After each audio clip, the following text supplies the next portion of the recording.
1900 to the 1880s, almost 70% of the world's Jewish population lived in this region, from Poland and Lithuania on the north all the way down to Ukraine, where now all of a sudden 5 million Jewish people are living and awaiting their return from exile.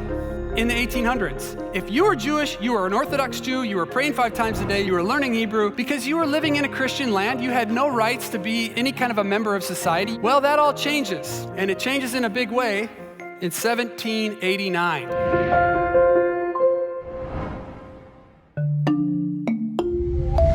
1789, the French Revolution. This becomes the period of enlightenment. This is the first time in European history where people are given basic human rights based upon them just being individuals. And now all of a sudden, all these young Jewish people are growing up with a choice. Wait a minute. I can go to public school now. I can hold an official office position as a politician, as a lawyer, as a doctor. And you see waves of Jewish people making the hard choice between, well, do we observe halakha, which is the Jewish law, or do we let our kids become members of society? Now, the Jewish person is on the same foothold in society as the German guy whose great-grandfather was in the war and rode with all these honors and everything. Now, do you see how this can become a little bit problematic for people? So you see nationalism start to rise up. And you see a shift start to take place where now we're no longer persecuting you because you're practicing Jewish religion. We're persecuting you because you are Jewish by race, by ethnicity, by heritage. And you see an outbreak of anti-Semitism. Well, now you have all of these Jewish people that went to university thinking to themselves, the Enlightenment is the key. If I can only go to the university, then everyone will accept me as a Jew, even if I don't practice my religion. That was completely erased. And all of this in the 1880s starts to get to a funnel point where there's more and more anti-Semitism, there's more and more persecution, and what ends up happening is a hero rises up on the scene.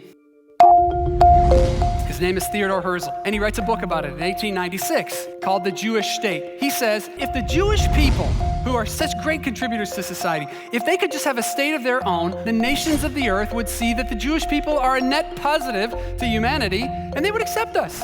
So he starts something called political Zionism, the return of the Jewish people to their land to have their own choice on what they want to do.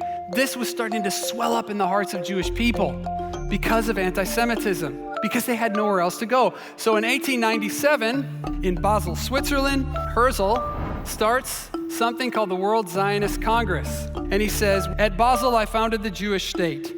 If I said this out loud today, I would be greeted by universal laughter. In 5 years, perhaps, and certainly in 50 years, everyone will perceive it. That was in 1897.